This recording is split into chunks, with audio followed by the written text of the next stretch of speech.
Don't worry about what you say because I'll be the inappropriate one. So yeah, was that a good enough time? I didn't know if I should set a timer. Like, did you guys get to talk about the silver linings, the struggles? Yeah. And then I didn't join a room because Carrie came on. So fill us in. What is a silver lining? I like to hear the silver linings. There were some good ones. I think we heard like the family time, like being together in one place because there's nowhere else to go. Right. So just that times being together. Uh-huh. And as much as our kids drive us crazy sometimes, but it's good. And I think almost everybody probably said family time. I love how it made you step back and just enjoy the little things. Mm-hmm. Like, nope, you can't take your kids to the zoo or to Busch Gardens or whatever, but like that splash pad out in the front yard was loads of fun. So I love how it made us step back and appreciate the little things. And I think that's something that we can do in our classrooms. We're always trying to be so engaging and so fancy and whatever, but actually if we take a step back and think about the little things, like the kids don't come home and say like the thing that you're thinking about that was such a big deal. They don't come home and talk about that. They like loved that hug or that silly thing or that fun thing or that rhyme that you made up to remember multiplication. Like that's what they like, the little things. So kind of carrying that over into our classrooms. Yeah, Megan's not coming back. She's done. She gone. Now we're scared. Oh, that's funny. Miss Moorhead, what did you confess to her? Yeah. Should I have monitored these breakout rooms? Oh, Lord. She went to get a drink. Hey, you guys are more than welcome to have drinks at all times. I'm just teasing. Okay. Moving on. So this is the part where I want you to get real. We're going to talk about you. Okay. There's a reason why they tell you to put your dang oxygen mask on first before you put it on anyone else. You have to take care of yourself first. I was just, and I am so bad at giving credit to people. I don't know if it was a podcast or a book or somewhere, but I was just here and listening to something. And it was, I bet it was the podcast with Michelle Ferre and her best friend. They were just talking about, they just read Stephen Covey's 7 Habits, and they were talking about like a car, driving a car, the gasoline. Yeah, I think that's what it was. Okay. All right, well, sorry. That one too. No, that one too. And actually, any person in like the personal development world or any successful person, they'll always talk about self-care. They will. So it doesn't matter who it was from. They all like say the same thing, just differently. But this one was like, you can't do anything when you're tired. Like you suck when you're tired. You make bad decisions. You cause stress that doesn't even exist, but you make it. Like, it's impossible to be brave when you're tired. It's impossible to be. So like, and then they were saying the same thing, like when you're stressed or when you're hungry or so they were saying like, if you don't have your health, you're bankrupt. Right. And so really focusing on our health at this time. And I know already in the back of some of y'all's minds, you're like, but I can't work on my health right now because I have to try to learn how to be an online teacher, but I can't because I have to. No, actually, you would be a better online teacher. You would be a better whatever you're worried about if you chose yourself first. And so don't blame the spot on your life as a reflection of your own decisions, not conditions. Don't blame COVID because you're not eating the salad or drinking the water or moving your body or whatever. Don't blame COVID. Don't blame your kids. It's all you. Okay? So I'm going to preach at you for a second. This is from, and a lot of you have heard me say this, but I'm going to say it again. This is from Rachel Hollis. She talked about a vase. And imagine if you're a vase. And what do we do as teachers, as mamas? We tip over. And we always want to give to everybody else. We tip over and we just want to give and give and give. And then if you tip too far, you break. And I think some of us might have already been a little broken. We're a little cracked. We've probably fallen because we're not standing tall, standing strong.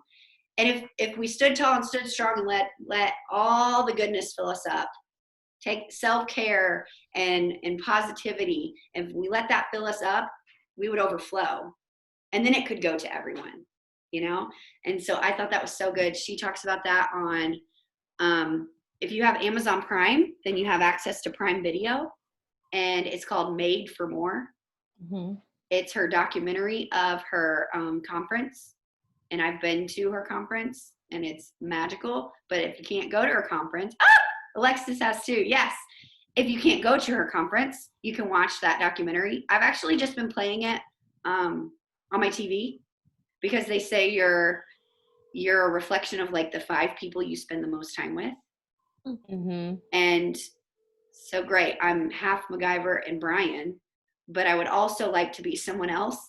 And so I have Rachel Hollis on my TV. She can be like, virtual counts, so she can be part of my circle. So she counts, so I've got her on there.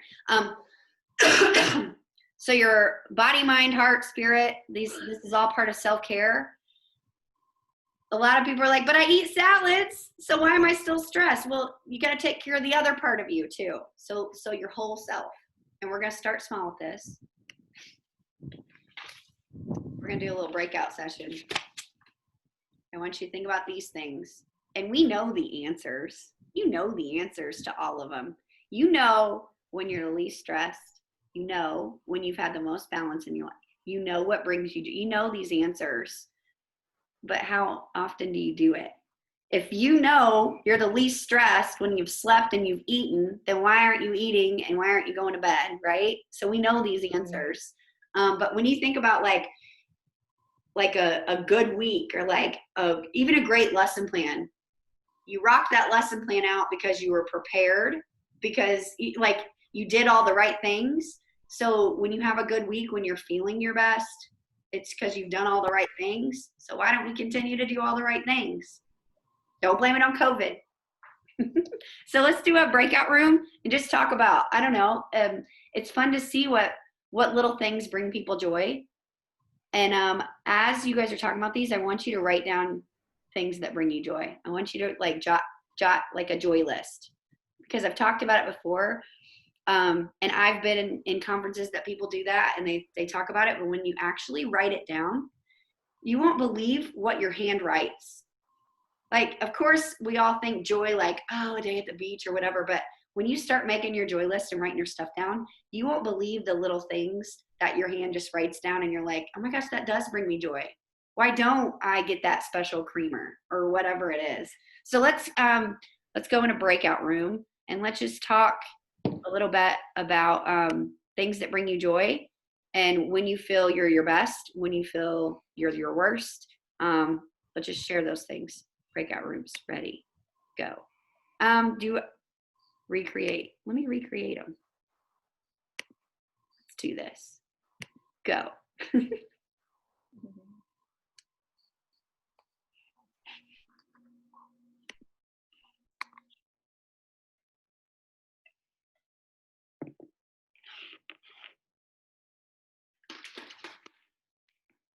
Meg. Hi, sorry. Hi. That's okay. So everybody's in a breakout room. Okay. I was with Cindy, and I was trying to do it on my phone, and yeah. I appreciate you. Not called through, and anyway. I don't know how to get. It's okay. I can just. Okay. So we're talking about little things that bring you joy. Okay. What's something that brings you joy? Hot coffee. Okay. Mine lately has been power, rap, and hip hop. It's a good station on Pandora that has been bringing me all the joy. And you know what? It starts out, every time I bring it up on my phone and hit play, it starts out with Back That Ass Up. And I'm like, how did you know? So hey, that's a good start, though. That's been bringing me joy. Yeah. What else is on your joy list? Oh, just little things. Yes. Keelan, we were laying in bed last night. She was just a stitch, man. She was just giggling and so funny. And it was like 9:00 and I was like so tired, Mhm. but she was just giggling. It was just awesome. It was good for my heart. So good. Max been snuggle me, mama. And so then we snuggle in the Mhm. toddler bed where there's all the room. And Yeah. he scooches over, watch out, big mama coming through. That's what he says. And I'm like, I love your personality. I don't know where you get all this stuff, but that's awesome. Oh my gosh, that's incredible. It's so good. Okay, maybe I gave them enough time. I don't know. I had 30 people signed up for this. So Yeah. I'm recording it, so hopefully I can just share it to people, or I don't know. Yeah. Well, if it didn't work out, I was going to get back on and text you and ask you if you're going to do that. Or maybe we'll have another one day when it's not 4:00 on a Saturday. We'll try. I don't know. Either way, my kids should be getting up soon, so I may have to undo the video, That's okay. but I'll be listening.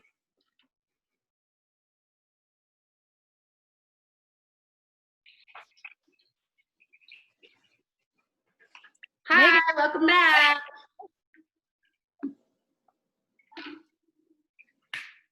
It's funny. They all like wait. That's good. That means they're all talking. I didn't know. It popped up. We were in the middle of a conversation and I just hit it. I thought maybe it'd give us a second or two, but it did not. It like popped me out. So Oh, sorry that I was rude. I didn't mean to like leave my conversation. I bet they're totally upset. Miss Frischman, you left us. I know. I'm sorry. I didn't realize the thing popped up and it said return, and I thought it was gonna, like give me like a minute or something, but it was like follower. I can see like it's. I know. I was like, I'm gonna have to apologize for being rude. So Now I rude. know when you can't click that thing till the conversation's over. That's funny. Miss Moorhead, she cut me off. She's like, bye.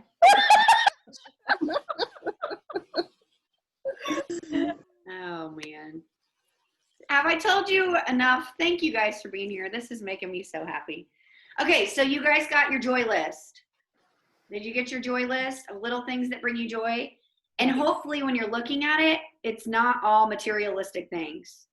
It took you can have a lot on there, but I hope even if it's just like drinking your cup of coffee on your back porch overlooking the water, or I don't know, like I hope it's little things too. Because if it's only materialistic, maybe you need to take a step back. Just reevaluate. Oh man. Okay. Draw a circle on your whatever you have. You don't have to have this many categories, but let me tell you what we're going to do, and then I guess you can decide how many little pizza slices you want. Rachel Hollis had us kind of look at our health, and it was in a circle, and I just put a couple examples, but you can have however many components to your health you think you need. Maybe you want to add in like, your faith, or maybe you want to add in water as its own category. However many categories you think you need. So draw your circle, make your pizza, and label each one like components of your self-care. Does that make sense? So I have my mind. Make sure you put mind, nutrition, and exercise on there, and then you can fill in the rest. So if you have faith, if water, it could be its own entity. However many components you think you need. You put that like right in my face. Somebody's. Okay, so you've got your pizza. I'm calling it a pizza, but in a second I'm going to call it a tire because that's how cool I am. So then if you can see like right here, it's numbered like 1, 2, 3, 4, 5, 6, 7. You see that? Mm-hmm. Okay, so for example, you're going to like do a reflection of where you're at with each of these components. So for example, exercise. Exercise right now for me, I would fill in the entire thing because I have been killing it with exercise. I've exercised every day for like I've not missed an exercise. Like I've been killing it. So I would fill the whole thing in. Now nutrition, on the other hand, Mamaw sent us cookies in the mail from Amazon. And those cookies just keep finding their way into my mouth. I don't know. And so nutrition, I've been eating the salad, but I've also been eating the cookies. So I'm probably sitting at like a 6 out of 10. So I'm not filling in the whole pizza slice. Are you seeing where I'm going with this? So kind of like rate, like my mind's, like I've been working so hard on personal development, and I've really been listening to podcasts and reading audiobooks and stuff. So I would give myself like a 9. But drinking the water, yes. Nutrition, I'm not doing well. So like kind of just rate and fill in your circle or your pizza slices, whatever you want to call it. So that kind of helps you like just step back and kind of evaluate where you're at. I feel like overall I do well with self-care, and then when I fill them in like this, they're all half. Yes, and that was my aha too, because when I went to my very first Rise event and Rachel was having us do this, and the whole day was about health, and I went in thinking like, oh man, I'm gonna feel good about this day, and I'm like, holy like I'm not doing well at all, like because when you see it big picture, I'm like, I think I'm doing all things, but then there's something missing.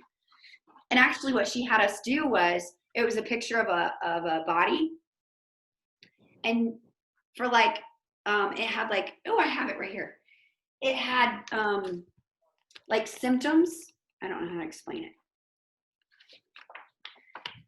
So it like mentally, and then you were supposed to write down like anything you were experiencing mentally or emotionally or physically, or how were you physically suffering? And it had you like circle things.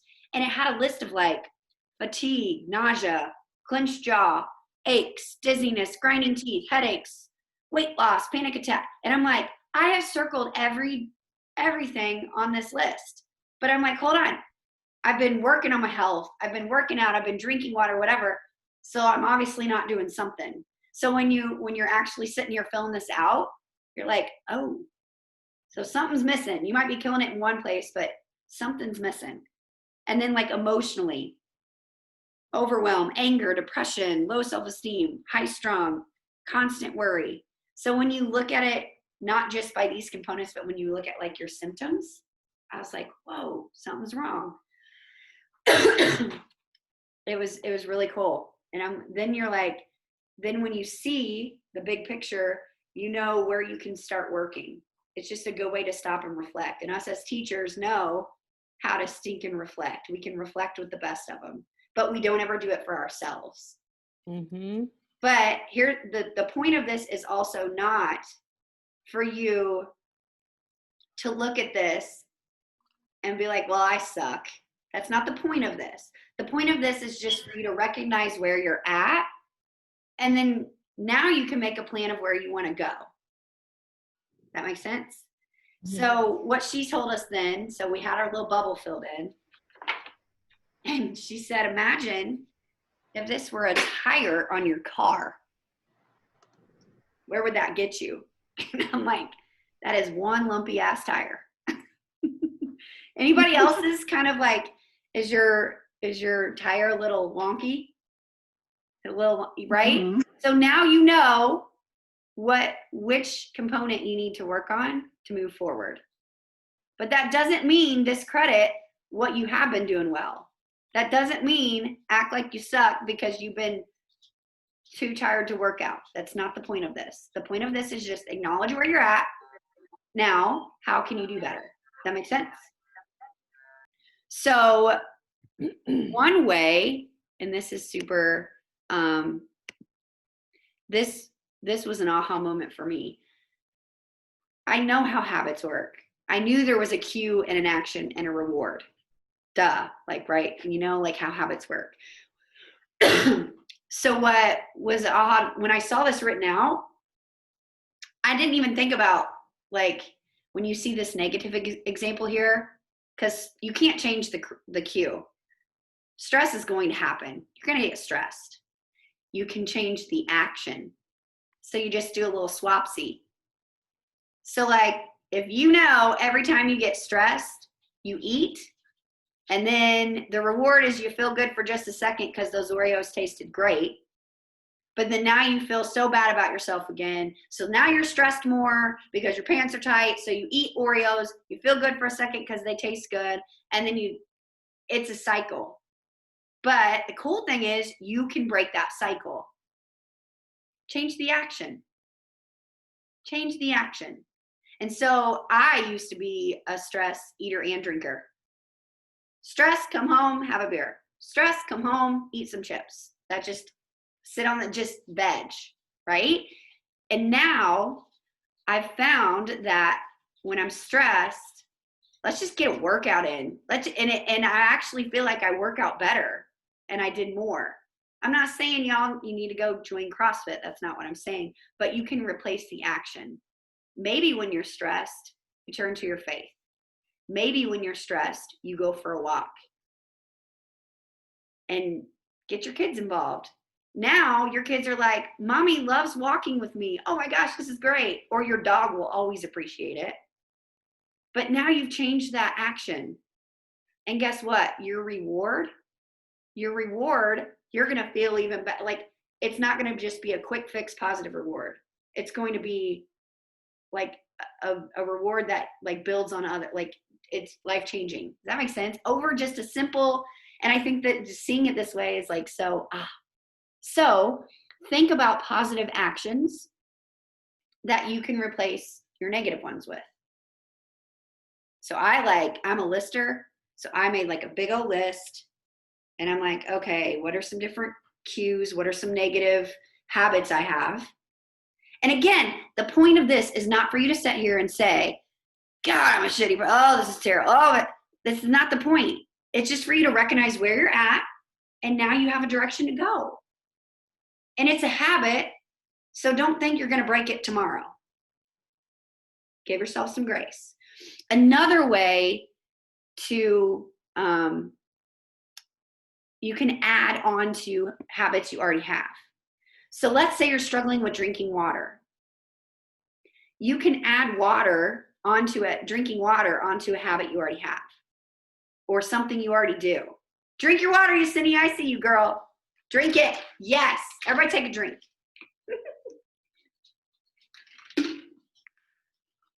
So I wrote brush your teeth because that's like something you do anyways, even though it's a habit. But you could add drinking water on to brushing your teeth. Or like you drive to work every day. You could add an audiobook or a podcast onto the habit you already do of driving to work. And it's easy to add something. I think where we all struggle is where you have to take it away. I have to give up ranch dressing. You know, like when you think you're going to lose something, that's where we struggle. So maybe don't try to take anything away. Let's just add. I'm going to add kale to that ranch dressing, right? I'm going to add. So think of things that you could add to a habit you already have. I always do laundry. It's like a part of my, so let me add something to it. I'm going to drink water and I'm going to finish that water before I finish folding those towels. Okay. So I thought that was pretty cool. Are y'all with me? Are we doing okay? Again, thanks for being here on a Saturday. This is great. Okay. So this was some morning routine stuff.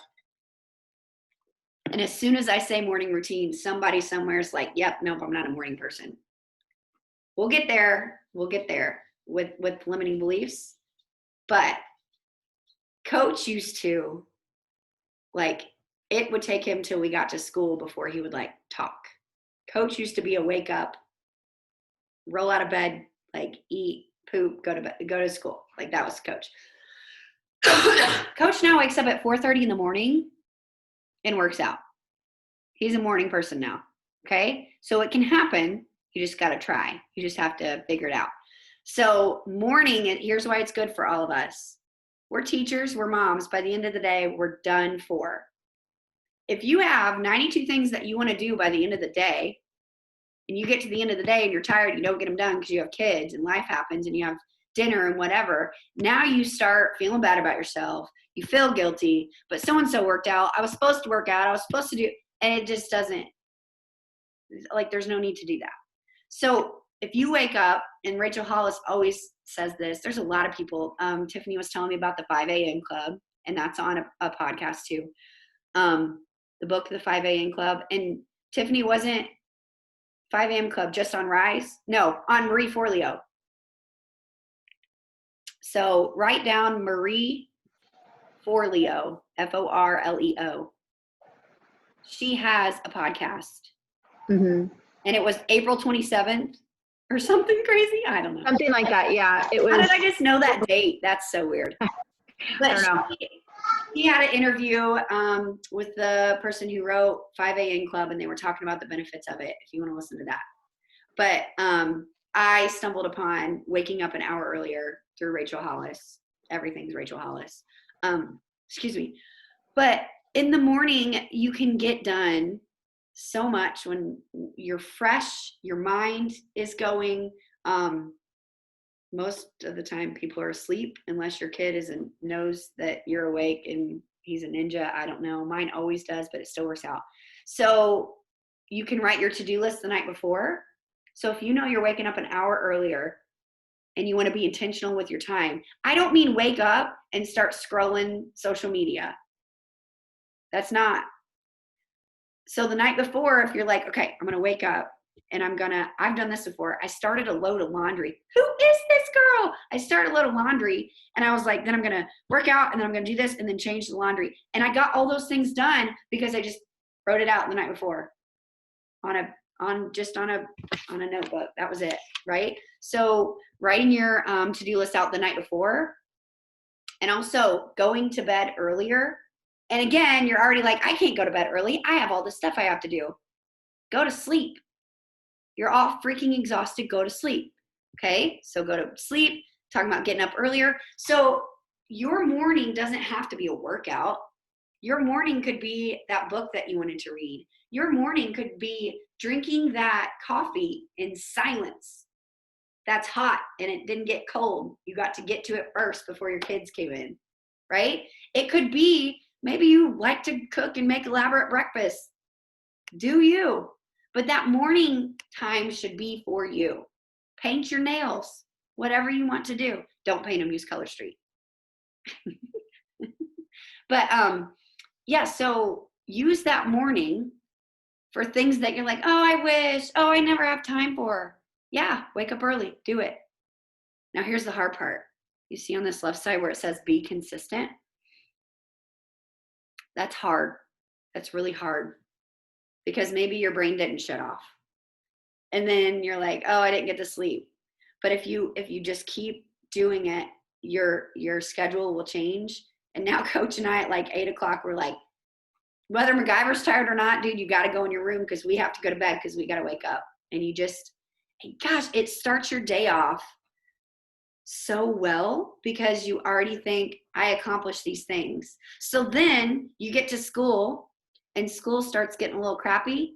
And you're like, I already worked out though. I already got laundry done. I already did. So you're already a step ahead of the game. So no matter how the day's going to go, I already took care of some stuff and that's some good in my day. So these are some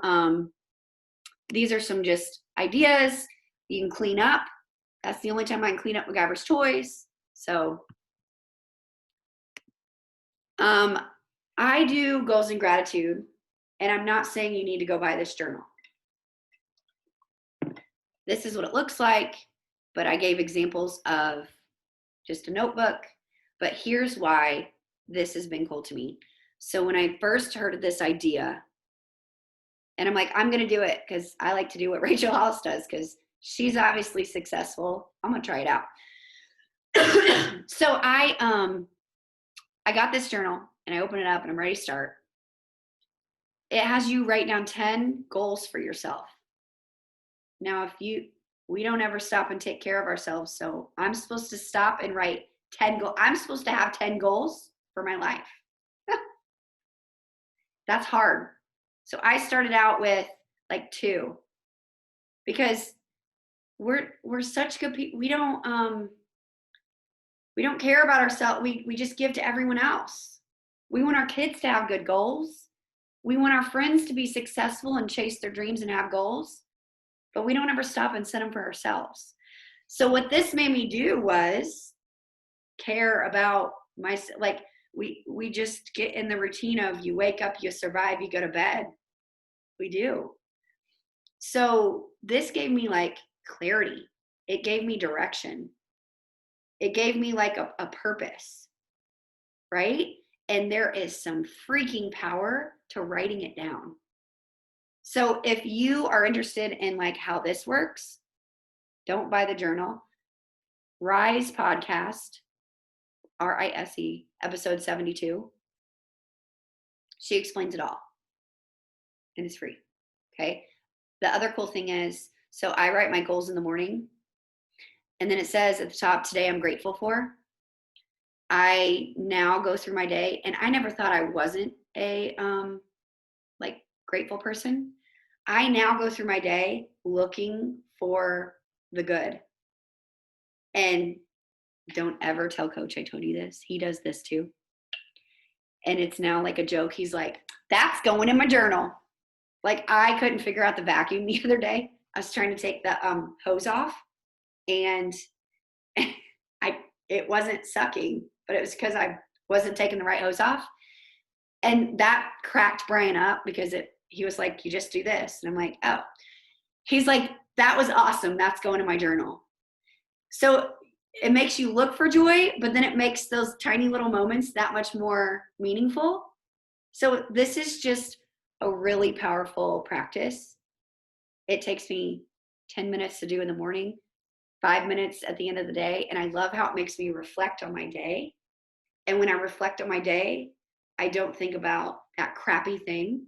I think about what good moments, and I hold on to those before I go to bed. And that's really powerful. Okay, moving on. All right, so motivation. A lot of people are like, I'm just not motivated. I want your motivation. How do you get motivation? You create your own is how that works. I don't have motivation either. I create my own.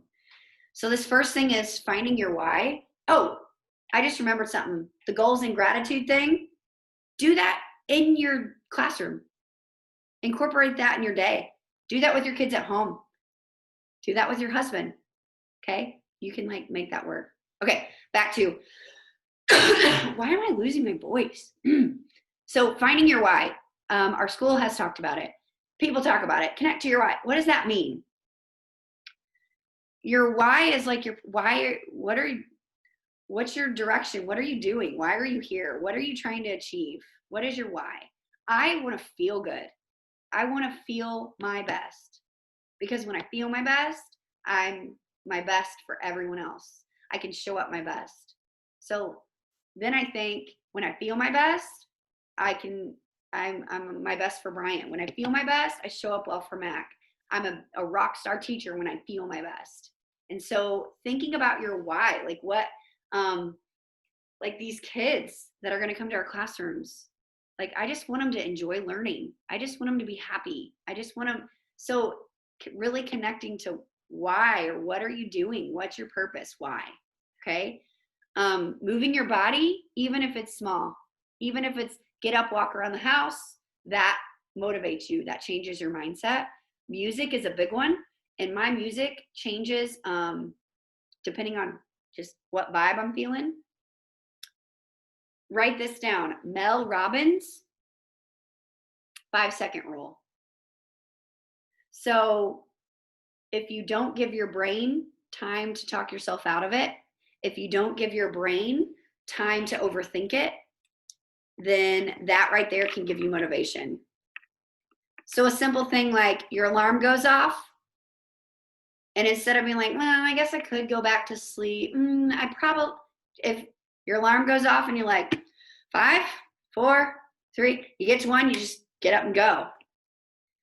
I need to go to the grocery store. Well, I guess I could go tomorrow. No, you need to go to the grocery store. 5, 4, 3, 2. Okay, I'm going. See you later. I'm going to the grocery store. So if you do that countdown, that doesn't even give your brain time to even think about it. And that's like immediate motivation right there. Your environment is a big part.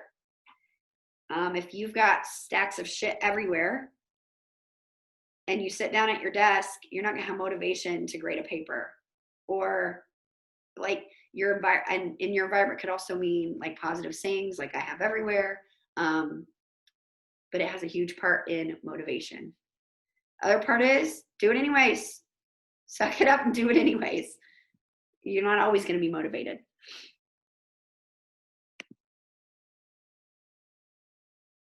Anybody have any thing that motivates them? I'm sorry, I'm just talking.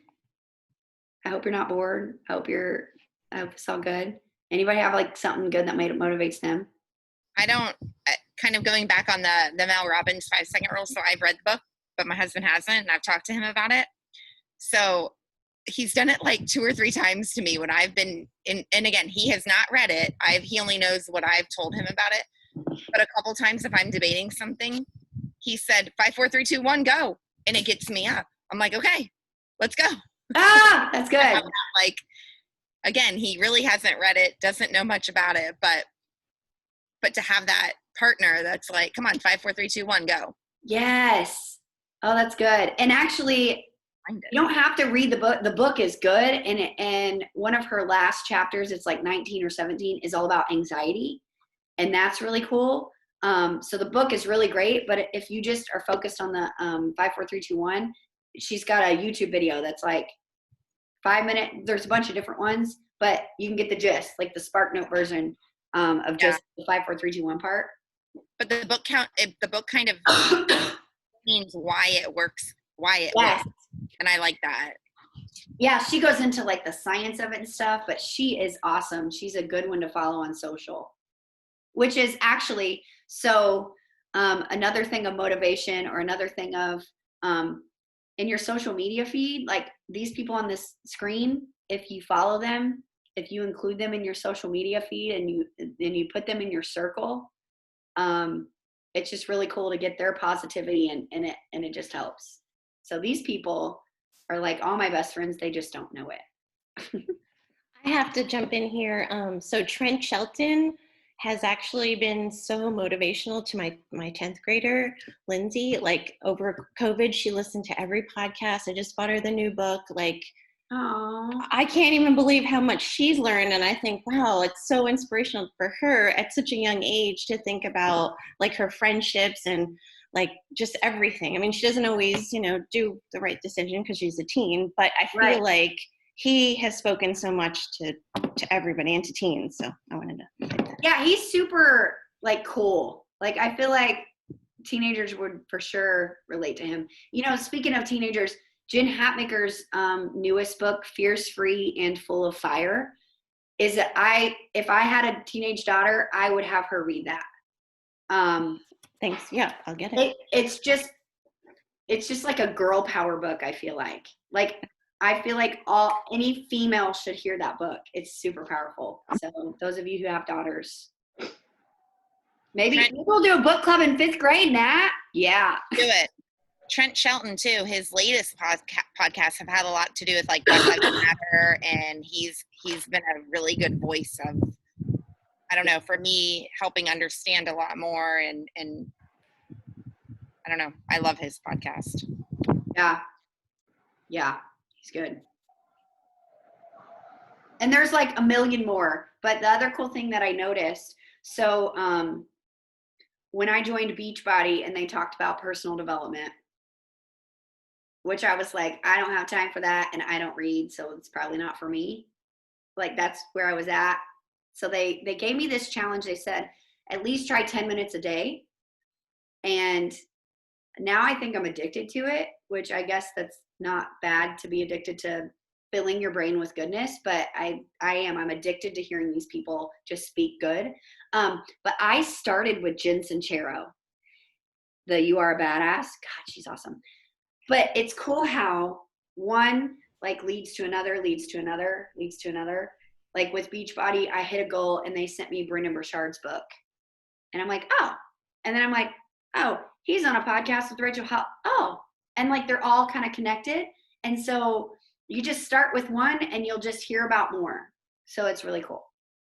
But these can be a part of your circle. They're allowed to be your best friends. They're mine. They just don't know it, but that's fine. This is all about your language. We do not let our students and our own kids or our friends or whoever, we don't let them talk like I can't, right? We don't let them say negative stuff. We correct them right away. Little Johnny, don't say you can't do your threes facts. You just haven't mastered them yet. You just got to practice more, right? So with us, hold yourself in check. Stop saying these things. Because according to Jen, the queen, Sincero, what comes out of your mouth comes into your life. So even when you're talking about COVID, when you're talking about quarantine, when you're talking about this whole situation, watch how you talk about it. Okay? I'm not saying lie and be like, oh, it's so great, everything's awesome. But you can change the way you talk about it. It's going to be an interesting school year, but we're going to do our best. We're going to try, you know? And that has been super powerful for me. I've also done this with texting. I'll get upset and I'll want to text my sister and I'm like, nope. And I just don't even send it. So really focus on your language because we hold everyone else accountable, but let's hold ourselves accountable too. This perspective thing's pretty cool. Talking about, is this happening to you or for you? And, you know, so when you're in the middle of something hard, you're like, there's no way this is happening for me. Like this teaching mess that we're in. But there is meaning on the other side of it. And I had this moment when I was thinking about this online teaching and stuff. I'm like, and this is happening for me, how? And I'm like, whoa, I had this like aha moment. When a student's absent now, I know how to keep them in check. Like I've learned so much technology. I've done Zoom happy hours with friends. And I'm like, why haven't we done this before?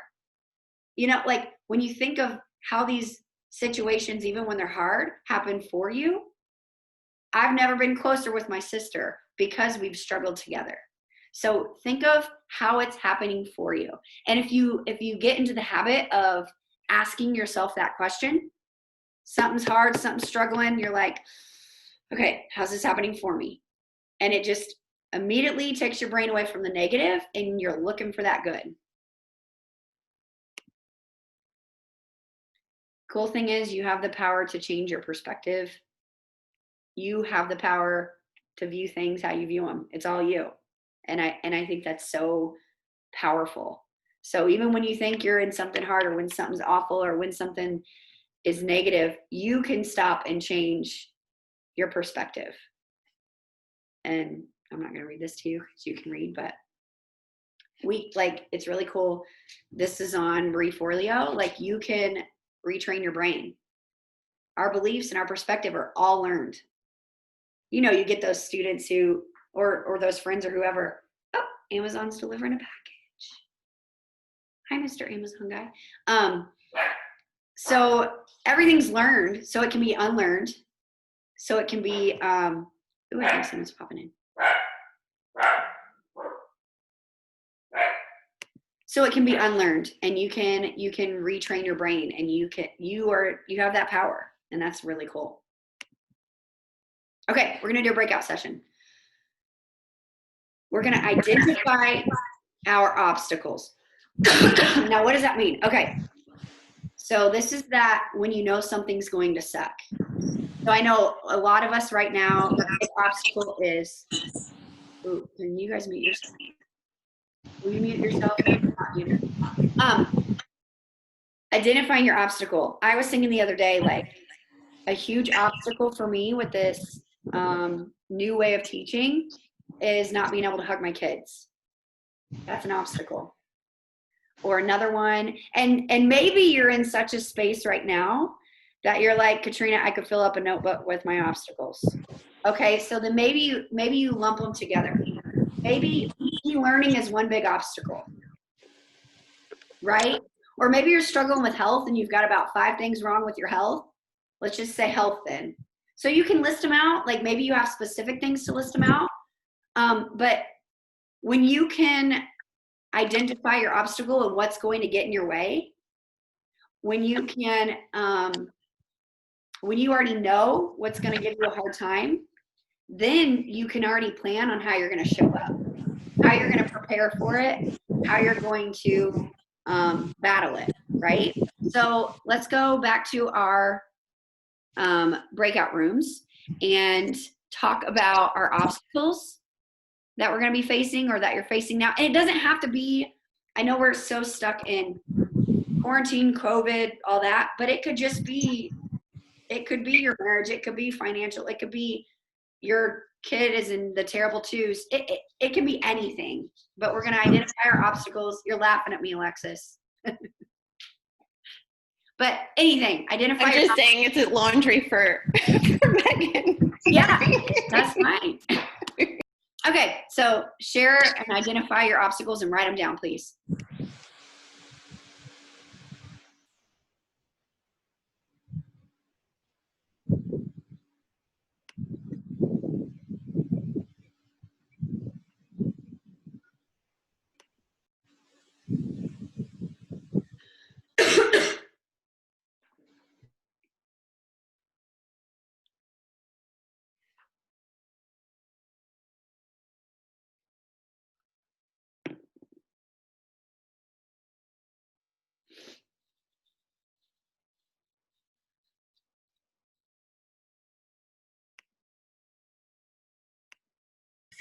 Is really my body is just not liking me at all. Hey girl. Hi. I mean, I need to do so many things to make it better, but my body just is not agreeing with me. It's like acting like it's 70. But other than that, you know, the biggest, I hugging everybody because I'm a hugger. Seeing everybody and being able to communicate like that, but it forces you to find other ways, you know, share your love or whatever. Did you already go, Matt? What? Did you already go? Nope, it was me. You go, Sydney. I think mine right now is just the fear of being an e-learning teacher and parent again. That, and lately I've had anxiety when it comes to things that we haven't done before. Like we got the trailer and basically went into it like sink or swim. We drove up to Virginia and got the trailer. We've never towed anything. We don't know anything about a camper. We don't know anything about anything. And the first night we had it, the guy like showed us about an hour, walked us through everything, and then like left. And I'm like, no, you can't leave. You got to stay with us. Like, come spend the night in here with us. And Drew was like, Mom, just have a glass of wine and relax. Oh, those are hard. I was like, okay, I'm going to do that. And then everything was okay. But there's been a lot of when we haven't done something yet, when it comes to like, mostly when the kids are involved in it. Because I've jumped off a cliff. I've jumped out of an airplane. I like doing things like that. But when the kids are involved in it, I get a lot of anxiety when I'm putting their. Why when the kids are involved? Like, cause I don't know. Because it's them. I'm responsible for them. Okay. I heard something, worst case scenario. Yeah. So you picture the worst case scenario, and then you're like, well, if I can be prepared for that, come at me, bro, right? And you're like, worst case scenario, the trailer comes off and it just goes down the road and people have to swerve and it wrecks. Okay. Yeah. That would suck. And I'd have to pay, you know, like if you just like walk yourself through that and like break it apart, then I don't know, that helped me. Yeah. I had a hard conversation with Coach once and I was like, worst case scenario, I get divorced. Okay.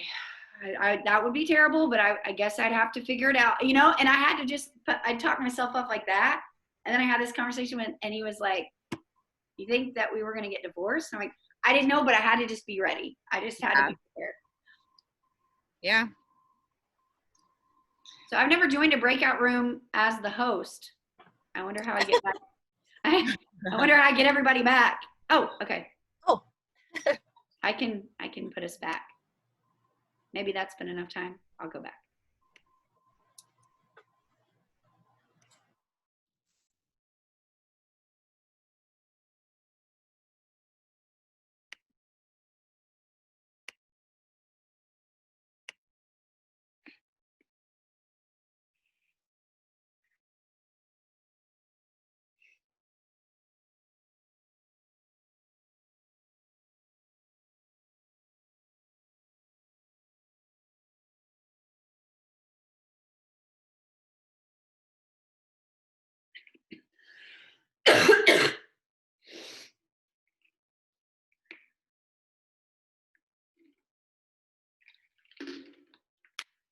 Did you take a nap?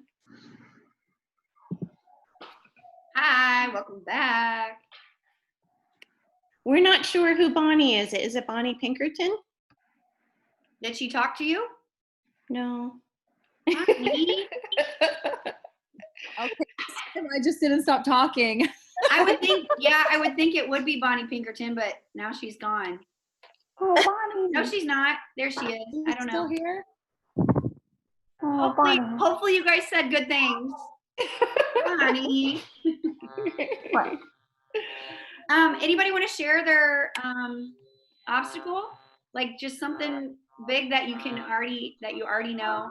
And it doesn't even have to be big. So here's an example. My sister is actually going through a divorce, and an obstacle for her is when she gets the kids back, she knows they're tired, they're hungry, they're this, they're that. And that was overwhelming for her. And so I was like, okay, so you know that's an obstacle. No. You know that's going to be the case when you get them back. You So can how put it can up. you show up? Right? Like how can you, it's okay, Meg. So I'm like, so if you know that, then when you get the kids back, you can be prepared. You can have food ready. You don't have to have like activities ready, you know? And so when she started looking at it like that, like if I know that's going to suck, I know it's going to be hard, but it's an obstacle for me, then how can I show up to it? And it helped, right? So even if it could be something huge or it could be something small, but identifying what that is. So then you're like, okay, if I know this is a struggle or going to be a struggle, how am I going to show up for it? Right? Yeah. Yeah. Anybody want to share? Sorry, I asked if you wanted to share and then I started talking. Obstacle? Anybody? I think everybody in our group kind of agreed on the teaching situation right now, and learning Google Classroom and trying to balance your life and your family with having to learn this new thing. And you know, we're going to be on the forefront in a week, and we have to be prepared, and we're just learning it. So, but you know, it is what it is. So we just have to, like you said, we just have to show up and do as much as we can. And, you know, we'll have something prepared. Right. And don't lose our mind doing it. The cool thing about teachers is when have we ever not figured it out? When have we ever not gotten it all done? You know, like right before all those awards are due and you have to write them out, but also it's grading and it's, you know, report cards and it's conference, you know how it all falls at one time? We always have gotten it done.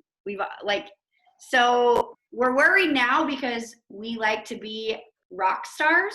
We like to do it the best. And maybe we've got to let go of some things.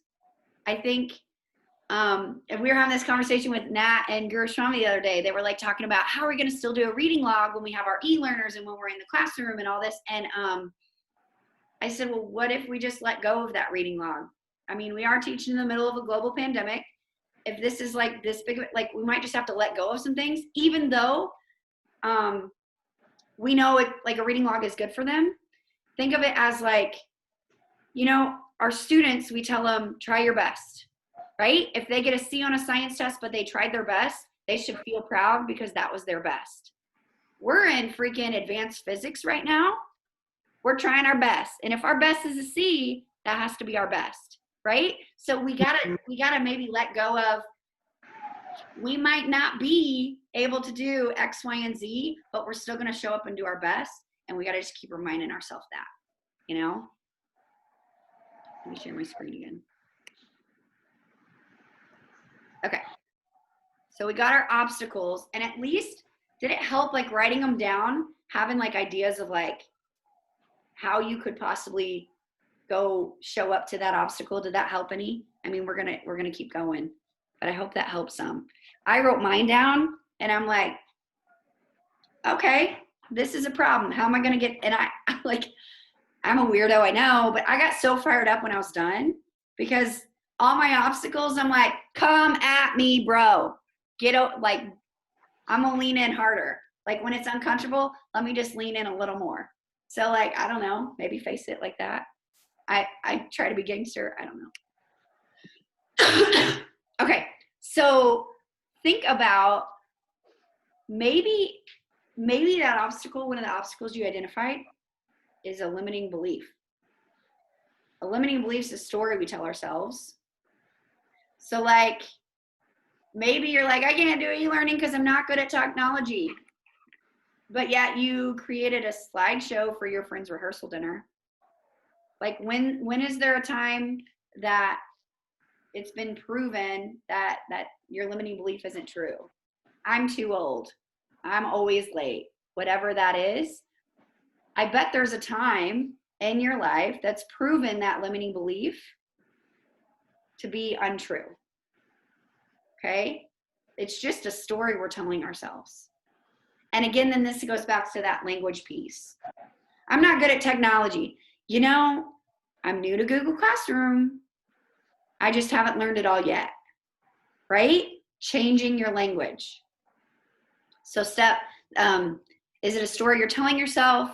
Choose your perspective, and then arm yourself with examples of the perspective you want. So that limiting belief piece is really cool. And some of my obstacles were, mine was I wasn't good at technology. And then I'm like, well, hold on. I created a website a couple months ago. I'm still figuring it out, but I did it, right? I think these are cool. If we keep doing what we were doing, we're going to keep getting what we were getting. Things are different. Things are changing. We can't keep doing what we were doing, right? And it doesn't even have to be teaching. If you aren't feeling good every day and you're not changing anything, you're going to keep not feeling good, right?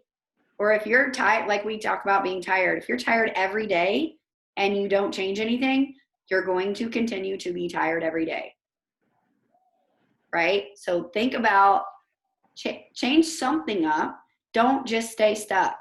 Don't just stay there in whatever it is. And then these are good quotes. You guys see I threw Covey in there? Circle of control. And I love that on campus. I feel like I keep hearing people say, I'm just going to focus on what I can control. That should be like your new mantra all day long. We should all get matching tattoos. I'm just going to focus on what I control because that's all you can do. It's it. It's all you can do. Even when you go to Target and your kid's being a dick, you can only focus on what you can control. I can't control my kids sometimes. Well, no, MacGyver's too sweet to be that way, but like you can only focus on two things, attitude and effort. You can only focus on you. You can only control you. So when we're talking about moving past our obstacles, are they real or limiting beliefs? Are there any obstacles that are in your control, or what can you influence about it? So if quarantine and COVID has you all shook up, can you influence anything? Can you influence your social media intake? What can you influence? Can you influence your attitude toward it all? Right?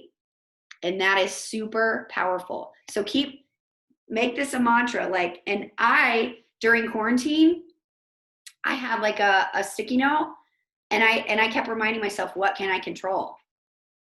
Like every day, I'm going to look for something good. I'm going to choose joy. I'm going to do the best I can because that's all I can do.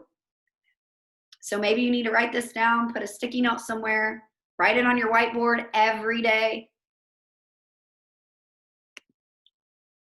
So I'm all about the mindset, and I get myself jacked up for things. And so when you know something's going to suck and when you know it's going to be hard, you go for your ammo, right? Let's build our arsenal. So this is my arsenal. Doesn't have to be yours. But what can help you when you know something's going to be hard, when you know something's going to be tough? Listen, my playlist on the way to school every morning is epic. And I start my day so hot because and it's just music, right? It's music. I don't want to turn on some talk show that's going to talk about the BS going on in the world. That's not going to get me prepared for anything, right? Some of you, it's your coffee. Mine, it's my Spark. The other day, the first day of school, I got to work. So I get to school on Monday. I come in, I set all my stuff down, and I sat down and I was like, so now what? Because now what? So I started moving my tables, and I'm like, I don't know how this is going to look, quarantine, 5-6 feet apart. So I'm like, well, then I'll just like focus on what I'm going to teach. And then I was like, ooh, no, I'm not. So then I like go back to my desk, and I'm like, okay, I need to get out of this space. So I called mom. Mom made everything better. Call your best friend, text whoever, right? So my arsenal, my music, I dance, I make sure I'm sleeping, I make sure I know what I'm eating, I have caffeine, I have positive sayings everywhere. I mean, I even have a tattoo, okay? Positive sayings everywhere. It makes me happy when my nails are done. These are just it's kind of a joy list, but it's also what helps you when you know something's going to be hard. Maybe you got to say a prayer before you go into school. Maybe that tough email from that parent, you just got to look at this positive saying, decompress. Okay, so build your arsenal. What does your arsenal look like? Anybody got something that they would add to their arsenal? Anybody have ideas? Maybe? Anybody want to share? Nobody? I like Megan's. She jams out to Disney Junior. Oh, I didn't see that. See, I'm not in the chat. Okay. That's only when the kids are in the car. It's after I drop off that it changes. Oh, that's good. I like the idea of a screen limit. Thanks for sharing, Meg. I love the idea of a screen limit. I listen to highly inappropriate music right before pulling into school. Yes, that's what I'm saying. Yes. I actually do that. I do that during the school day. You do, actually, yes. During my planning, I hope Miss Carol doesn't come on the overhead because I don't know what's going to happen. And then one day, Ivco called me and I just answered before I hit pause, and I'm like, oh, hold on. But it helps me. It gets yeah. And then there's some days during lunch that I won't eat lunch with my team just because I'm not in the right headspace. And I need to pull myself out of it. It's nothing against my team. It's I need to do that for me so I can show up well. It was so I could show up well for third period. So I would sit in my room and eat lunch in my room, but I would turn Rachel on my computer. I would turn on a podcast. I would turn on music, and that was powerful for me, and that helped. So you just gotta get that, all these tricks, all these things. You just gotta be ready to any time during the day, anytime. You just have to have them ready. I have a really cool meditation app that I just started, and you can use it to fall asleep. There's a thing on there that if you are doing a lunch break or a coffee break or something at work, it's a 5-minute meditation to give you a boost of energy at work. Oh, pretty cool. Yes. Yeah. So what's it there's called? all kinds of meditation apps. This one is, you have to pay for it. I'm doing a 2-week trial on it. Breathe, BREETHE. And it's pretty cool. Okay. I Called had Insight someone. Timer. There's one called the Insight Timer, which is free. So they have a bunch of things. Oh, okay. I'm gonna write that one down because someone had told me Metatopia, and I loved it, but then it wanted me to pay like $70, and I was like, "Whoa, no." Yeah. No. The Insight Timer, there are so many. I mean, it has a pro version, but the regular version is good enough. Like there are tons and tons of meditation, different like times. Okay, cool. And so then if you know things work like those, then we have to, here's the other hard part. We know it works, but then we don't do it. You know what I mean? Like we know things help us and then we don't do it. And then you like kind of feel silly when you realize you're not doing what helps you, but then do it. So get the app and actually use it. This I borrowed from a Leader and Me like coaching day that we had, and I thought it was really cool. We have a stimulus that's out of our control, but we have the freedom to choose our response, and I think that's really neat. So they were talking about self-awareness, and when like we pause and we acknowledge where we're at in something, like right now with this new e-learning, you might be like, whoa, I am struggling, but like to just be aware of where you're at, and then that like acknowledging where you're at helps you know where you need to get to and what direction you want to go from there. So that self-awareness piece was really cool. And they were talking about independent will, and that helps us pause in the first place. This is hard, but like when we get this stimulus, we get to choose how we respond. It's all on us. So don't blame it on anything else. We get the freedom to choose. So I thought that was neat. I want to do a breakout session with, or I guess, how many people are left? I feel like people are leaving. People leaving. Oh, there's still 10. We can do maybe less rooms. I want to do on self-awareness. Oh, let me go back. Sorry. Okay. Where are you at? How do you feel about what and why? Just maybe you're really focusing on your health. Maybe you're really focusing on managing stress. Maybe you're focusing on e-learning. Maybe you're whatever it is, just kind of talking that out, like just where you're at with things, how you're feeling about what and why. And they had us do this. And when you start saying it, you like already start coming up with solutions. I don't know. It's just cool to talk it out. So breakout rooms. Maybe I'm going to recreate rooms. Hold on a second.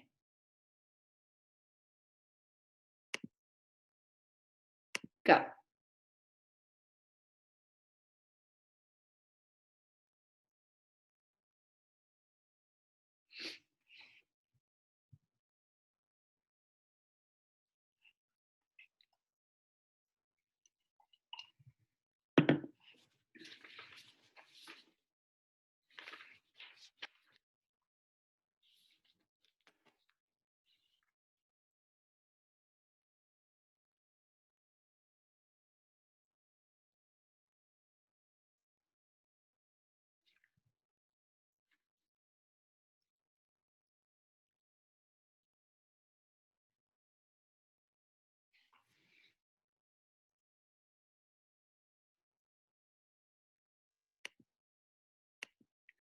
Hurry. Come here. He's all the way on the other side. That's okay. Okay. Oh, okay. You want to say hi really quick? Say hi really quick because mommy's going to talk. Say hi to Keelan really quick. Look, wave to Wesley. Wave to him. No? Okay. Okay. No? You can still watch. Hey guys. Self-awareness. Is this a hard one? Yeah, I mean, I guess it just depends on what person, like, I feel like that's where my lens is right now. So maybe not. I mean, I don't know. For me, I think I'm aware of like what I'm working on and what is helping me. But what I might be doing for myself might not work for someone else. But Yeah.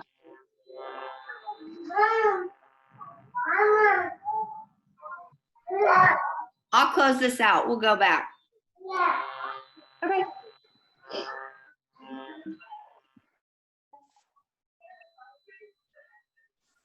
Hi, Meg. Hi.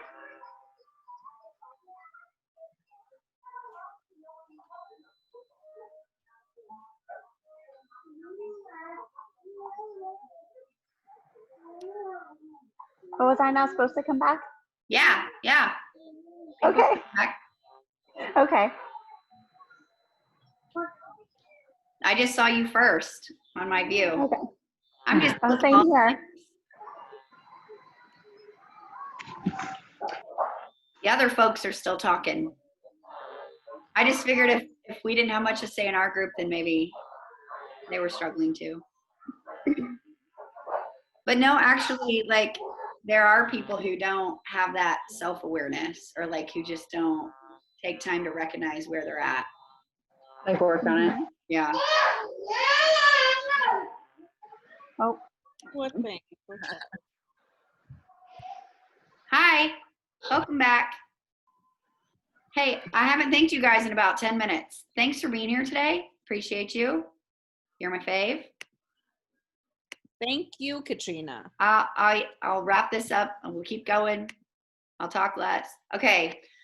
I really want to make you do this, but I understand it takes some time. So even if you just jot down some bullet points, and you're probably like, Katrina, you already did this the last time, but it still is powerful because I've done this 3 times now.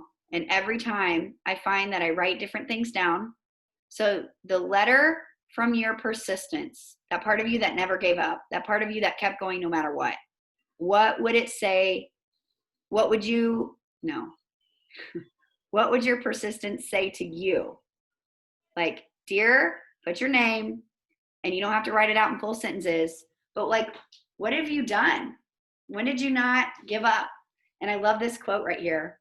So even if you don't write it out or you do it later, it's powerful. And every time you do this activity, you'll find yourself writing more things down. And then when you get to the end, you should be so freaking proud of yourself. So then you realize, like, I can do whatever it is I'm worried about. I can figure it out. I can get past it because I've already done all those other things. So it's really powerful.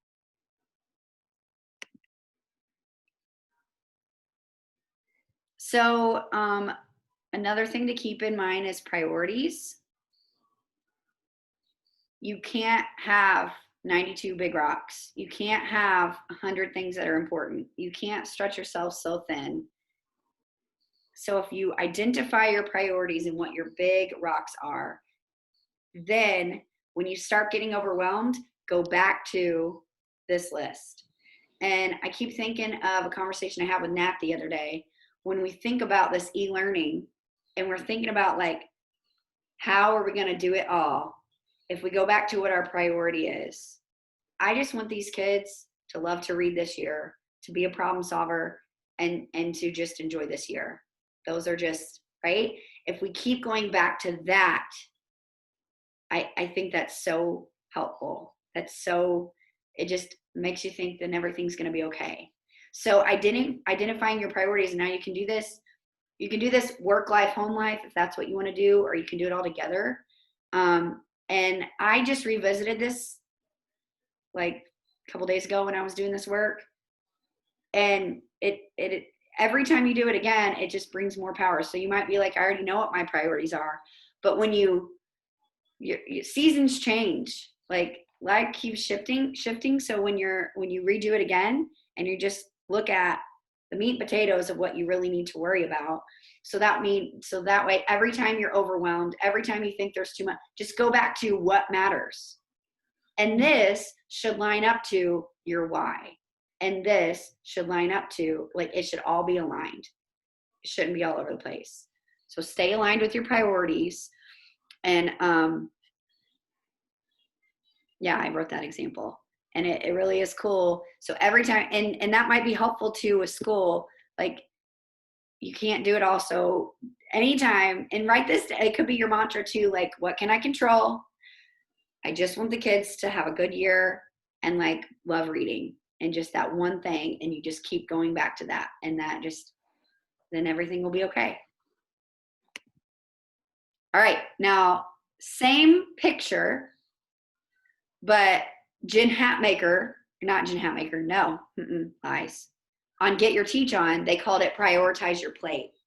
Because we always talk about like, we got too much going on our plate. Our plate's too full. My plate's overflowing. Can't even see my damn plate because there's so much on it, right?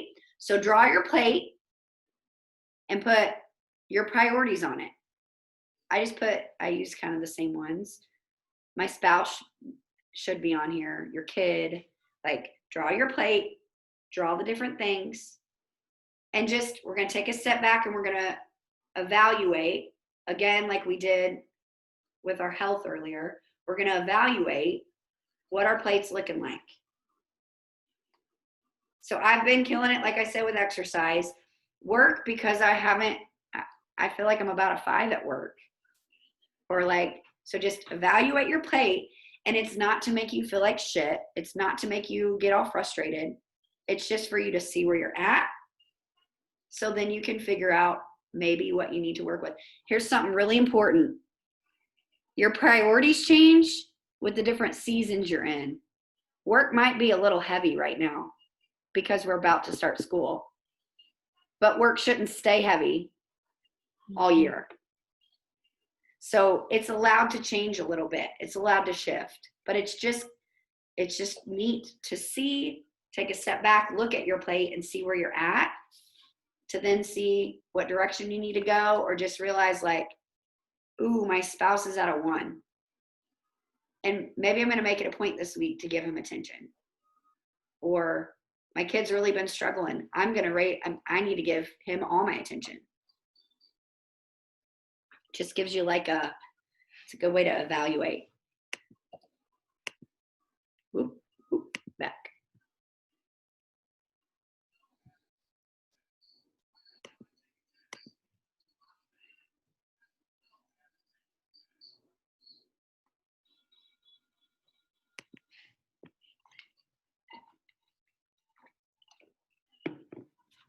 Moving on.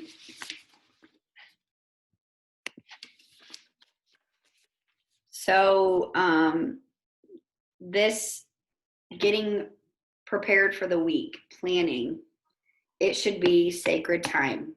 You should treat it like it is your scheduled C-section time and you're not going to miss it. That's what it should be, sacred. What it's as important as your hair appointment, your nail appointment, whatever. Pick when you plan, pick a time, what works for you, how you plan, whatever, and make sure you do it every week. Meal plan or plan for the week, write it out, talk with your husband, get your calendar out, whatever, but it should be a sacred time and it should get done. Because could you imagine having an observation and you didn't do your lesson plans and you didn't even like talk with your coworker about what you're doing? That would feel awful inside. So we should do that with our home lives too. So then you show up for the week, because you normally kill an observation because you prepared and you planned. You can kill every week, every month, every year, because you're preparing and you're planning. And notice this bottom piece, schedule joy, that joy list, incorporate that in your week, in your day, make it happen. And again, it all aligns with your why. You've all heard this, so I won't play it, but Jen Sincero talks about overwhelm. It's really awesome. So when you think about all the things, and basically she says, just chunk it down, take a step back, do one little thing at a time. Don't try to do it all at once, because you can't take care of it all at once. Do you guys want to hear it maybe? No? We're going to listen to it. Oh, no, it's not going to work. Okay. Moving on. So when these are things that I've just been identifying that work for me pausing, chunking it down. Like the other day at school, we're like, how do we do e-learning? How do we set up our classroom? How do we deal with the kids? And it was like, whoa, let's one thing at a time. So chunking it down. And it could be, maybe you're like so overwhelmed with your health that you just don't even know where to start. Start with just something. Start with just drinking water. Start with just adding in vegetables. Start with just one thing. So chunk it down. It helps to go back to what you know, but at the same time to let go of how things used to be. And I used to hold on to, like, I used to be so skinny. I used to be an athlete. I used to be, and that wasn't getting me anywhere with this body and who I am now. So sometimes you have to let go of what used to be, or how my life used to be before a kid, or whatever. Sometimes you just have to let go so that you can move forward with this new now. Reframing fear. Instead of being scared of something, if you feel a little fear, you feel a little comfortable or a little uncomfortable, like leaning into that, facing everything and rising. I'm like loving doing this lately. When something feels uncomfortable, or I'm a little scared about it, or I'm a little nervous about it, I'm like, here we go. I'm going all in. Again, focusing back on what you can control and why am I here? Why am I trying to do this? What's my purpose? We're almost done, guys. Promise. This was powerful. This was from a Leader of Me training. I love that they said resilience is for everyone and it can be developed. So maybe your kids show up and they're not resilient right now. Maybe you're not resilient right now. But the cool thing is, everyone has the ability to develop it.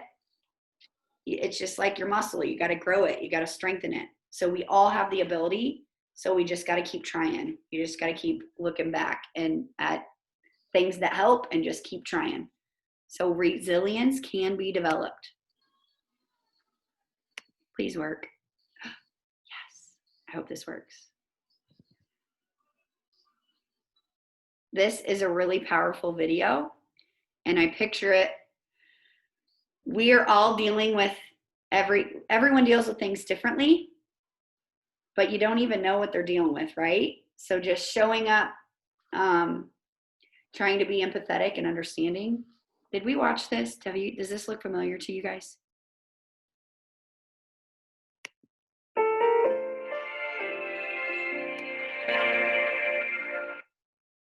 Well, don't you dare.